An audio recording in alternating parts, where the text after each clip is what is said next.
నెల్లూరు జిల్లా కలిగిరి మండలం తెల్లపాడుకు చెందిన జవాన్ వెంకట నర్సయ్య అనారోగ్యంతో న్యూఢిల్లీలో మృతి చెందారు. ఈ మేరకు ఆయన భౌతిక కాయం కాసేపటి క్రితం స్వగ్రామానికి వచ్చింది. ఇక పలువురు అధికారులతో పాటు గ్రామస్తులైన పార్థివ దేహం వద్ద పుష్పాంజలులు ఘటించి పుష్పగుచ్చాలు ఉంచి నివాళులర్పించారు.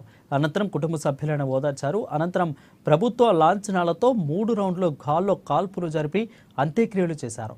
సిఆర్పీఎఫ్ జవాను వెంకట నర్సయ్య మృతి చెందడం గ్రామానికి తీరని లోటు అని ప్రభుత్వ లాంఛనాలతో అంత్యక్రియలు చేశామన్నారు కలిగిరి ఎస్ఐ ఉమాశంకర్.